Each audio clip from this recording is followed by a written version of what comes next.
بسم اللہ الرحمن الرحیم۔ السلام علیکم ناظرین، میں ہوں عام شہری عارف حمید بھٹی۔ اہم ترین اور حساس ترین ایشوؤں میں ناظرین ایسا لگتا ہے کہ بیرونی طاقتیں پاکستان کا امن تباہ کرنے کے لیے ایسی نفرت کا بیج بو رہے ہیں کہ جو 22 کروڑ پاکستانی ہیں ایک دوسرے کے جان کے دشمن بن جائیں۔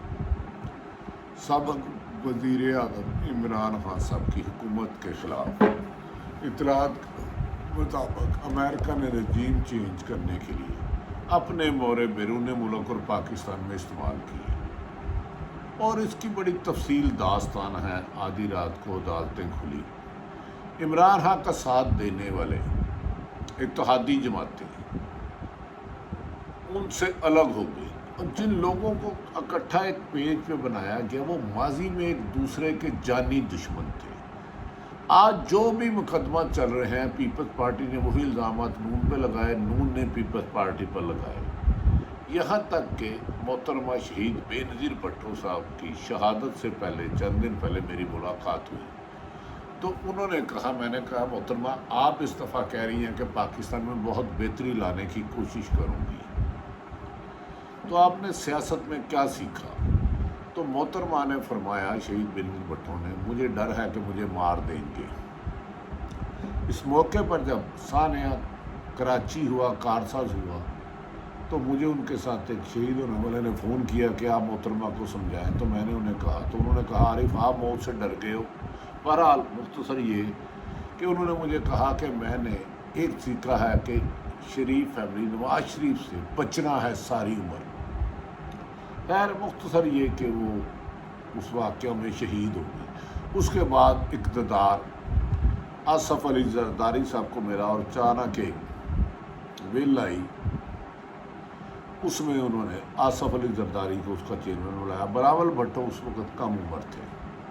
مختصر یہ کہ وہ الیکشن 2008 کا محترمہ کی شہادت کے بعد آصف علی زرداری ملک کے صدر بن گئے، یوسف رضا گیلانی وزیر اعظم بن گئے، اور پیپلز نون لیگ ان کے ساتھ پہلے حلف اٹھانے لگی تو کالی پٹیاں ڈال کے، لیکن چند دن بعد کہا پاکستان کنگال ہو رہا، دیوالی ہو رہا، ہم پیپلز پارٹی کے ساتھ نہیں چلیں گے۔ اس کے بعد مسلم پیپلز پارٹی نون لیگ کی حکومت 2013 میں آ جاتی ہے۔ اس وقت آصف علی زرداری صدر پاکستان تھے۔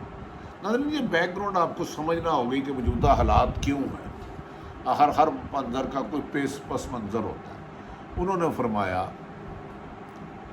کہ اب ہمیں نون لیگ کو حکومت مل گئی، تو آصف علی زرداری صدر پاکستان نے انہوں نے کہا آر او کے الیکشن ہے، فراڈ ہے، جھوٹے ہیں، دھاندلی ہے، جعلی ہے، میں ان کو نہیں مانتا، یہ آر او کے الیکشن ہے۔ اور انہوں نے سابق وزیر اعظم نواز شریف پر دھاندلی اور ججوں کے ساتھ ملی بھگت کا سنگین الزامات لگائے۔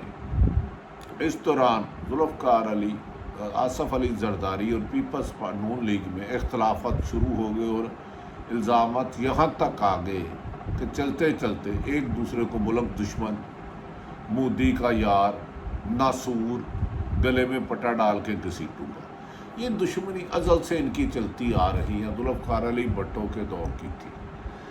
لیکن 2018 کے الیکشن میں تینوں جماعتیں بڑی حصہ لیتی ہیں، لیکن اس دفعہ ماضی کے 40 سالوں کی نسبت الیکشن کے نتائج کچھ اور آتے ہیں، اور مسلم لیگ پیپلز پاکستان تحریک انصاف کامیاب ہو جاتی ہے، گو کہ اکیلی حکومت نہیں بنا سکتی۔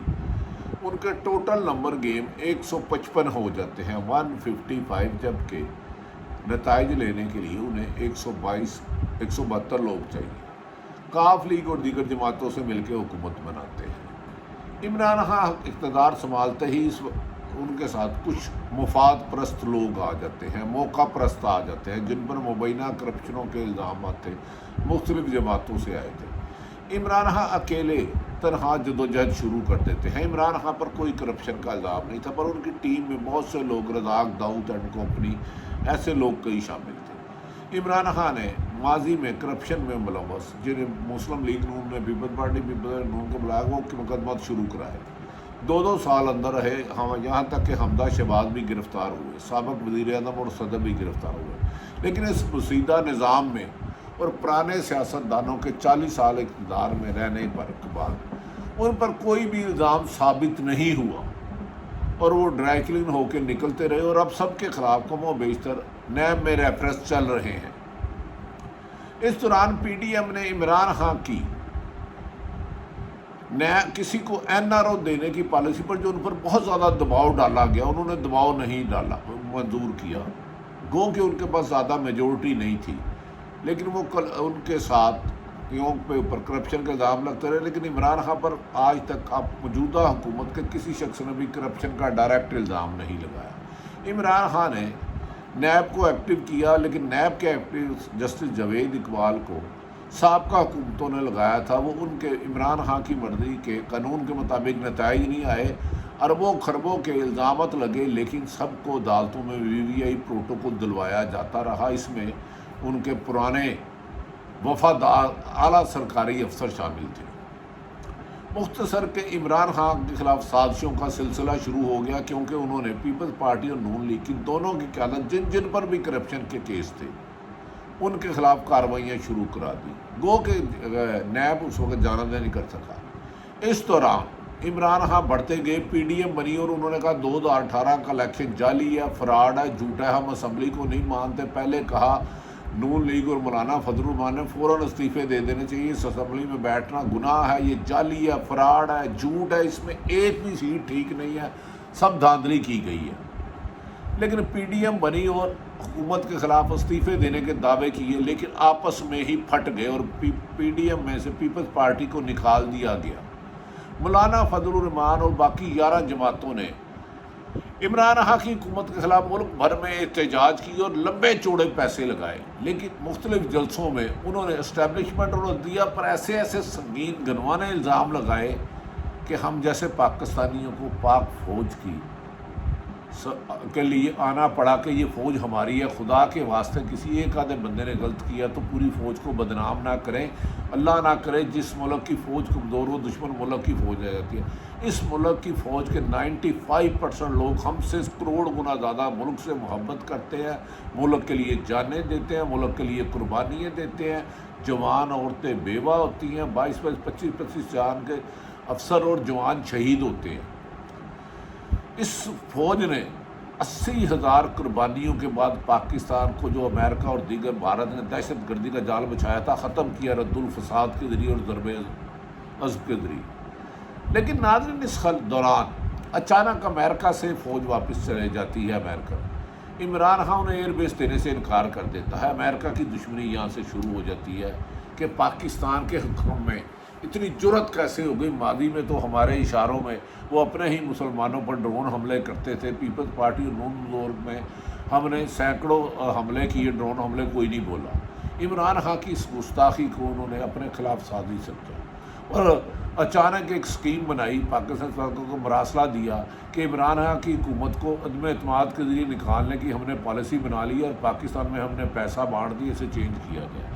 عمران خان سے یہ خط چھپایا گیا، آخر کار ان کو مل آیا، لیکن پھر پاکستان میں کچھ عمران خان کے بقول میر جعفر اور میر صادق اس سازش کا حصہ ہو گئے، وہ لندن میں بیٹھے ایک پارٹی کے قائد جو نااہل ہو چکے ہیں وہ بھی حصہ ہو گئے۔ اچانک راتوں رات ایسا طوفان چلتا ہے، اس میں پچھلے سال اکتوبر میں ایک اہم عہدے کی DGISA کی تعیناتی ہوتی ہے، اس پر سابق وزیر اعظم عمران خان اور پاک فوج کے ایک اہم افسر میں تھوڑے سے فاصلے بڑھ جاتے ہیں، اختلافات سامنے آنے شروع ہو جاتے ہیں۔ امریکہ کو یہ موقع ملا کہ پاکستان میں کرے، پاکستان کی حکومت میں عوام میں خانہ جنگی پیدا کرے۔ نہ جانے کون کون سے ناممکن طریقے ماضی میں ایک دوسرے کو قاتل، چور، ڈاکو، فراڈیا، ملک دشمن کہنے والے 40 سال سے ایک دوسرے کے ساتھ دستوں گریباں لڑنے والے، مارنے والے اکٹھے ہو جاتے ہیں اور اربوں روپیہ چلتا ہے اور عمران خان کی حکومت کا خاتمہ کر دیتے ہیں عدم اعتماد کے ذریعے، امریکہ نے جو کہا تھا۔ ناظرین اس پر عمران خان احتجاج کرتے رہتے ہیں، ایک ایسا گنوانی سازش کی جاتی ہے جس سے ملک میں خانہ جنگی کرانے کے طریقے ہیں۔ امریکہ کے بارے میں مشہور ہے کہ وہ رجیم نہیں چینج کرتا، لیڈر بھی مروا دیتا ہے، اور ایک امریکہ نے اپنی کتاب میں بھی لکھا ہے کہ ہم صرف حکومتیں نہیں چینج کراتے، وہ لیڈر جو ہمارے لیے خطرہ ہو، جو اسلام کو ممالک کو اکٹھا کرے، جو امریکہ کی غلامی قبول نہ کرے، ہم اس کا خاتمہ کر دیتے ہیں۔ اس کا ذکر ظفر خلالی صاحب نے ایک ٹی وی ٹاک شو میں کیا، جس پر عمران خان کی اب زندگی کو خطرہ ہے۔ اس دوران عمران خان حکومت کے خلاف احتجاج کرتے ہیں اور لوگ لاکھوں کی تعداد میں سڑکوں پر آ جاتے ہیں۔ تو نواز شریف اپنے اتحادیوں کے ساتھ سرکاری دورے پر سعودی عرب جاتے ہیں عمرے کی ادائیگی میں۔ ادھر کچھ لوگ نعرے لگا دیتے ہیں جو کہ نامناسب ہے، نہیں لگانے چاہیے۔ اس پر پاکستان میں ایک سازش کی جاتی ہے کہ عمران خان کی بڑھتی ہوئی مقبولیت کا خاتمہ ایک ہی طریقے سے ہو سکتا ہے کہ ان کے خلاف گستاخ رسول نعوذ باللہ استغفر اللہ استغفر اللہ استغفر اللہ جال بچھایا جائے، پروپیگنڈا کیا جائے۔ کام سعودی عرب کی سرزمین پہ ہوتا ہے، مقدمات پاکستان میں درج ہو جاتے ہیں، اور بعض کرائے کے ترجمانوں کے ذریعے اور میڈیا کے ذریعے یہ تاثر دیا جاتا ہے عمران خان اس سازش کا خدا نہ خواستہ حصہ تھے۔ عمران خان اس سلسلے میں اپنا ویڈیو پیغام دیتے ہیں، دنیا میں کوئی بھی عاشق رسول آپ نبی پاک محمد سے روضہ مبارکہ پہ اونچی بولنے کی گستاخی نہیں کر سکتا، اس کی حدیث مبارکہ تو اس کا میں تصور بھی نہیں کر سکتا کہ وہاں کسی کے خلاف نعرے لگاؤں، لیکن ایسی فضا بنائی جاتی ہے کہ عام لوگوں میں نفرت ہو۔ یہ سوچ سمجھ کے حکومت نے یہ کام کیا ہے۔ ایک ہی ایف آئی آر جھوٹی جس میں سابق وزیر اعظم عمران خان، سابق وزیر داخلہ شیخ رشید، فواد چودھری اور دیگر مسلم لیگ پی ٹی آئی کے قائدین کے خلاف دیا جاتا ہے، اور یہ تاثر دیا جاتا ہے یہ گستاخی آپ کے روضہ مبارک پہ عمران خان کی سازش نے کرائی، پر عمران خان کہتے ہیں میں تصور بھی نہیں کرتا تھا، اور اس سازش کو لوگوں کے ذہنوں میں سلو پوائزننگ کی جاتی ہے کہ عوام میں نفرت اور خانہ جنگی ہے۔ اس پر بھی ہزاروں لوگ احتجاج کرنے آتے ہیں کہ عمران خان نے تو اسلام فوبیا کے خلاف ایک جنگ لڑی اور پوری دنیا کو اسلام پہ پیغام دیا کہ اسلام ایک محبت کا، بھائی چارے کا مذہب ہے، یہ تو جنگ کا، نفرت کا سوچ بھی نہیں سکتا۔ اسلامی بلاک کو اکٹھا کیا، مسلمانوں کے لیے ہر جگہ آواز اٹھائی اور دنیا کو بتایا کہ مسلمان دہشت گردی کا شکار ہے۔ امریکہ نے اس کو اور اپنے لیے سازش سمجھا کہ یہ تو پوری دنیا میں مسلمانوں کو ڈیفینڈ کر رہا ہے، اور جہاں اسلام کے خلاف سازشیں ہوتی ہیں وہاں اس کو کاؤنٹر کرنے چلے جاتا ہے۔ پوری دنیا میں جب بھی خطاب کرنے جاتا ہے تو مسلمانوں کا اور نبی پاک محمد صلی اللہ علیہ وسلم کے ارشاد مبارکہ لوگوں تک پہنچاتا ہے، تو ایک سازش کے بعد ملک میں مقدمہ درج کرائے دیے جاتے ہیں عمران خان، شیخ رشید اور دیگر قائدین کے خلاف، تاکہ لوگ اشتعال میں آ کے عمران خان کے خلاف حملہ کر دیں۔ یاد رکھیں کہ سابق گورنر سلیمان تصیر پر بھی خود سا پروپیگنڈا کیا گیا تو ان کے گن مین نے ان کو مار دیا تھا۔ کہا جا رہا ہے کہ یہ سازش ایک پرچے کی بات نہیں ہے، پورے ملک میں افراتفری اور خونی تصادم کرانے کے لیے سازش کی گئی ہے، کیونکہ اس وقت کی حکومت سمجھتی ہے کہ وہ بہت زیادہ کمزور ہے، آپس میں بہت زیادہ اختلافات ہیں سیٹوں پر، عہدوں پر، اقتدار کی بندر بانٹ پر ایک دوسرے کے ساتھ دست و گریبان ہو چکے ہیں۔ لیکن انہیں پتہ ہے کہ اگر عمران خان احتجاج کے لیے الیکشن کال کراتا تو الیکشن جیت جاتا، اور پھر دوبارہ جو 150-200 کے قریب اربوں روپے کے کرپشن میں ملوث ہے ان کے نام پھر ای سی ایل میں ڈال دیں گے، انہیں گرفتار کر لیا جائے گا۔ عمران خان کو اب اپوزیشن حکومت کو ڈرانے خواب کی طرح رات کو یاد آتا ہے، اور انہوں نے سازش کی کہ اس کے خلاف ایسی سکیم چلائے، کرپشن کے تو عمران خان کے خلاف کیس نہیں ملے، لیکن یہ توہین رسالت کا اس کا ایشو بنانے کیا گیا، اس مسجد نبوی کا وقار کو مجروح کیا۔ مسجد نبوی کی میں رہنے والے روضہ رسول پہ تو ہماری آل جان مال جان سب کچھ قربان، ہزار زندگی ہوں تو نبی صلی اللہ علیہ وسلم کے پاؤں کی خاک کی خاطر قربان۔ عمران خان صفائی دی، لیکن اب عمران خان کے خلاف اطلاع تک انہیں مروانے کی سازش کر دی گئی ہے۔ کوئی بھی آدمی انہیں یہ کہہ کے مار سکتا ہے اور اس کا ملبہ ڈال دیا جائے گا، اور اس میں بیرونی سازشیں پاکستان کے کچھ مبینہ میر جعفروں کے ساتھ رابطے میں ہیں۔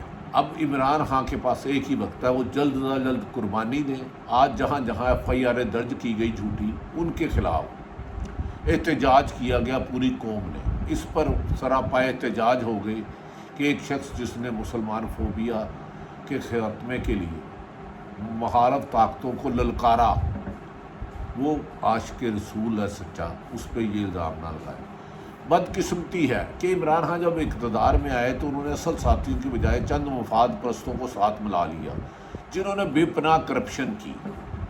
ان میں ایک وزیر اعلیٰ پنجاب عثمان بزدار پر کرپشن کے سینکڑوں آ گئے۔ ایک فراح خاتون ہے جس نے اربوں روپے کروائے، ان کی ساری تفصیلات خبروں میں آ گئی۔ عمران خان کو چاہیے تھا کہ وہ یہ لفظ کہتے کہ میری پارٹی میں جس نے بھی کرپشن کی ہے اس کے خلاف کارروائی کی جائے، کیونکہ عمران خان پر خود ان کے مخالف بھی کرپشن کا الزام نہیں لگاتے، کیونکہ نہ انہوں نے پاکستان سے باہر پراپرٹی بنائی، نہ کاروبار کیا، نہ خربوں روپے بنائے، جبکہ ان کے کچھ ساتھیوں نے پیسے کیے۔ فرح خان کو ڈیفینڈ کرنا عمران خان کے میرے لیے مناسب نہیں، کیونکہ ان کے پاس ان کے خلاف کرپشن کے بہت زیادہ شواہد آ چکے ہیں، کیس آ چکے ہیں، آئندہ بہت جلد ان کے خلاف آئیں گے۔ عمران خان صاحب کو چاہیے، جب اس کے پاس کوئی سرکاری عہدہ تو نہیں تھا اور اربوں روپے کی زمین ملک ریاض نے ان کو دی، انہیں ڈیفینڈ نہ کریں۔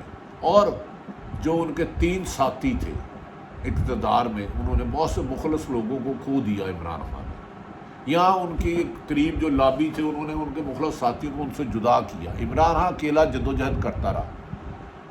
اس وقت شہزاد اکبر جو 4 سال پریس کانفرنسیں کرتا رہا کہ اپوزیشن نون لیگ اور پیپلز بڑی چورا ڈاکو اور راتوں رات اندھیرے میں بھاگ گیا۔ فرح خان بھی بھاگ گئی ملک سے، شہباز گل بھی پاکستان سے چلے گئے۔ اب ان کا فرض ہے، عمران خان صاحب ان سب کو کہو کہ اگر آپ بے گناہ ہو تو پاکستان میں آؤ، میں حکومت کے خلاف خاتمے کے لیے آخری احتجاجی دھرنے کی کال دے رہا ہوں، اس حکومت کی تک رہے گی۔ اگر وہ پاکستان واپس آ جاتے ہیں، اگر ان کے خلاف قانونی کارروائی ہوگی، اس کا سامنا کریں۔ اگر بے گناہ ہوں گے تو پوری قوم ان کے ساتھ کھڑی ہوگی، لیکن اگر انہوں نے ملک کا خزانہ لوٹا ہوگا تو ہم ان کا ساتھ نہیں دیں گے۔ اور عمران خان صاحب آپ کو بھی نہیں ساتھ دینا چاہیے۔ آپ خود حکومت سے مطالبہ کریں کہ ان کے جن جن پر بھی کرپشن کے ہیں ان کے خلاف انتقامی نہیں، صاف شفاف ایماندار دیانتدار لوگوں سے انکوائری کرائی جائے۔ کوئی گناہ گار ہے تو ان کے ساتھ وہی سلوک کیا جائے جو آپ نے اپوزیشن کے ساتھ کیا تھا۔ اگر وہ بے گناہ ہو تو باعزت طور پر بری آئے، لیکن عمران خان کی زندگی کو خطرہ ہے۔ سعودی عرب واقعہ سعودی عرب کی مسجد کے قریب ہوتا ہے، مقدمات پاکستان میں ہوتے ہیں، اس کو درج کرنا اس لیے ہے کہ عمران خان کے خلاف دلوں میں نفرت بلائی جائے، لیکن جو شخص عاشق رسول ہو، اور کوئی عاشق رسول کسی عاشق رسول کے خلاف نازیبا الفاظ استعمال نہیں کر سکتا۔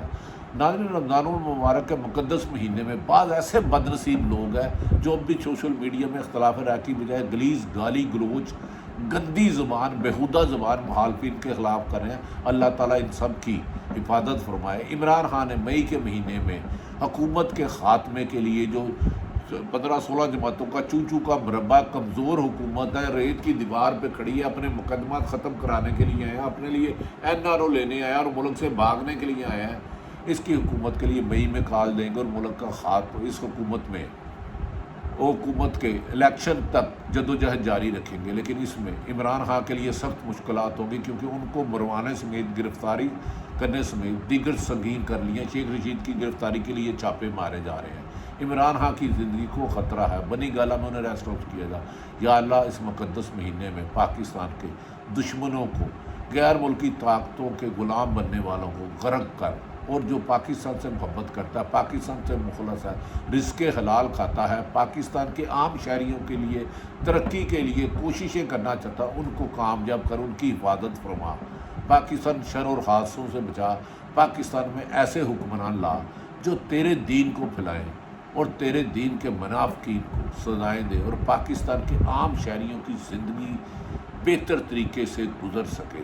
لیکن یہ افراتفری اور خانہ جنگی کی جنگ کا سامان جو پیدا کیا ہے، یا اللہ تو اپنی رحمتوں سے ان کے دلوں میں قدرتیں ختم کر کے، نفرتیں ختم کر کے محبت ڈال، یا ان کی جو تو سمجھتا ہے ان کو سزا دے، لیکن پاکستان میں امن قائم کر۔